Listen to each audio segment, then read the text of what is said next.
Sanibonani, inhlokohlela le. Sinibingelele kuloku hlaka namhlanje. Namhlanje kwikhomishana kaMadlanga bekuvele umphathi wethimba elibizwa ngokuthiwa yi-IDEC, umshushisi u-Andrea Johnson. Ngaphambi kokuthi singene odabeni, ake sibonge nje kulabo asebeyilandela inqubo yokuthi balandele ipage, baphinde futhi bakhombise ukuyithanda inkulumo yethu ngokuthi mayiqala nje ahamba yopressa leya nhliziyo emhlophe lapha. Siyakuthokozela lokho, sinika umfutho futhi ukuthi sibuye njalo nama-report noma i-update, nikubiza ngama-update izinto ezenzekile kuMadlanga. Sibonge nje kakhulu, kuyasigqugquzela lokho. Namhlanje-ke kungene nangu u-Andrea Johnson. U-Andrea Johnson-ke siqale ukumbona lapha singamazi kwi-ad hoc committee. Ad hoc committee-ke sike sasho izolo sathi wafika nje ngokukhulu ukuzivolontiyela, akabanga nankinga la, hhayi ubiziwe la futhi akabizwanga kamnandi eseza la. Ngeke ngachaza ukuthi futhi uwumuntu othi uma ngabe ehlaliswa ngaphambi kwabantu ebese eyadiscussa, azifihle ubuyena noma aveze elinye isayidi lakhe elikwenza kube ngathi ungamzwela. Ukwenzile-ke namhlanje ulishintshile izwi laba ngendlela emahadlahadla samuntu ofisa ukukhala nongathi angazwelwa. Eyi, kunzima-ke lapha. Kunomshushisi lapha uSilo okuyena ophethe yonke into ehlangene ne-IDEC committee. Bonke ofakazi abazovela ngaphambili uyena lapho u-lead investigator, umama lo uSilo banoMahlapana into enjalo nje. Namhlanje kufikile-ke umama lo waveza ukuthi hhayi yena useneminyaka engaphezu kwa-30 years njengomshushisi. Wafunda lapha kuleya varsity eyayiseThekwini kuthiwa i-Durban Westville ngey'khathi zama-90s. Wagraduate lapho eminyakeni ewu-30 eyadlula aze afike lana-ke. Uthe uma ngabe ingena indaba ibuzwa okuningi. Namhlanje nje umuntu akacacisa ukuthi uyena obethula ubufakazi bakhe abuphethe. Ubufakazi bakhe-ke bebuhlukene iy'khawu ey'ntathu. Kunobufakazi abuletha esikhathini eside esidlule, wasephinda ebushintsha noma ebulungisa lapha nalapha emva kokuthi kungena abanye ofakazi bathinta igama lakhe. Siyakhumbula ukuthi kwakungena umseshi uKobus.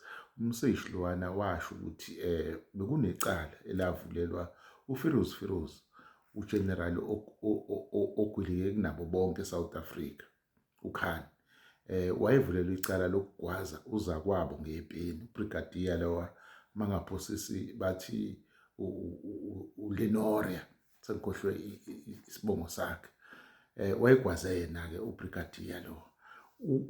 Ungena kanjena-ke ulokhuzana u-Andrea Johnson wafihla noma waveza ubufakazi evezela uKhan ukuthi amacala akhe ami kanjani. Waphinde futhi wakuphika lokho.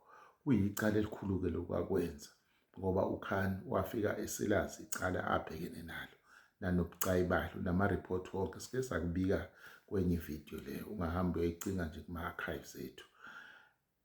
Ya, bese kubona lobo bufakazi babufaka nenye indoda ye-AfriForum. Siyakhumbula ukuthi ugeneral wasitshela nge-AfriForum ukuthi ingenile kulezi zinto yagamanxa. Uyasho-ke ukuthi yena umebuzwa ngoKhan nangobudlelwane bakhe, kubukeke ebe umuntu oziqhelanisa kakhulu noKhan. Sewubukeka sewumuntu ngathi uyamphika futhi akamazi, akajwayelene naye kakhulu. Phela ukusondelana nokwazana noKhan kuyingozi. basazofika abanye la ofakazi bebuzwe ngoKhan bazomphika futhi njoba naye seqalile. Sishilo sathi ubufakazi bebuthula namhlanje uyena uzithulela ubufakazi. Imadlanga ke ikhomishana le ebikwenza ibifuna ingcaciso kulobufakazi bakhe akakafiki kule ndaba kule phathi eshubile la sebefaka khona imibuzo ke sebefaka imbobo sebekubraya bekuphendula kulomlilo wabo imbawula yabo le akakafiki lapho kuphela nje ukuthi makukhona la bengacaciselwa khona bengacaciselekile khona bese beyahamba bekubuza kancane kancane. Usebonakele ukuthi kwakona nje ukwenza lokho hayi ayaluza amabreak uyazichamela umama. Kuyadida-ke umuntu esezincome kangako ukuthi yena u-advocate unesikhathi eside ushushise unesikhathi eside kodwa hayi khona njengoba sengishilo nje ukuthi uyamphika uKhan uthi yena uKhan umazi ngendoda yakhe Junaid ngoba besebenza naye lapha emaphoyiseni kwi-crime intelligence. Uyaveza ukuthi hayi wena uyazana nalo ngoba uke wahamba nomcimbi wakhe eqeda iminyaka ewu-50 yebirthday yakhe. Uthi yebo ngaya lapho kodwa sasihamba umuntu owayemenyiwe ubaba wekhaya mina ngangiphelezela kangokuthi akaze ngimbone ngisho umbona.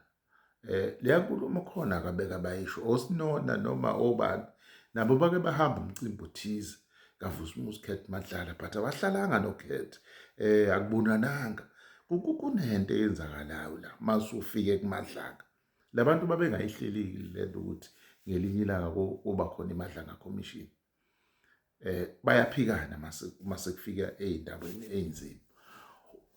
Uzama ukuveza ukuthi yena akasondelene kangakanani noKhan uyasho ukuthi bake basondelana baba ney'ngxoxo ey'ngayithinta umsebenzi be-WhatsApp-ana into ey'personali njengomakhelwane noma nabantu abazanayo ey'ngathinta umsebenzi. Kodwa kwathi ngelinye ilanga kwangena ireport ifika ngomndeni wakaMorey icala leli ebezolibika kuyena njengomphathi walela thimba le-IDEC. Akakwazanga ukusiza lo mndeni wakaMorey wawushonelwe and kuleli cala uFiroz uKhan uyangena uyanukeka ukuthi uyiphathi yezinto ezenzeka laphana. Kunamalungu omndeni ashona noma abulawa kulomndeni wakaMorey. So uthi yena-ke kusukela lapho wabe eziqhelanisa nje kakhulu nalo muntu okuthiwa uKhan. Le nto ikunika esinye isithombe-ke lesa sithombe besingacaci ngokuhamba kwalowa mndeni. Now uma ngabe sekusho ilunga eliphezulu kanje ikutshela isinika esinye isithombe le ngalela cala engazi ukuthi aliphenywanga laphela. Khumbula ukuthi wabachitha lo mndeni ngokusho kwakhe wawuchitha lo mndeni akakwazanga ukusiza kodwa wakwazi ukuthatha icala elimayelana ne-HR ukuqashwa kwabantu wayeka icala elibucayi okuyilona icala lakhe efanele alisebenze. Siyabuya lo part 2 hlale la eduze kwethu.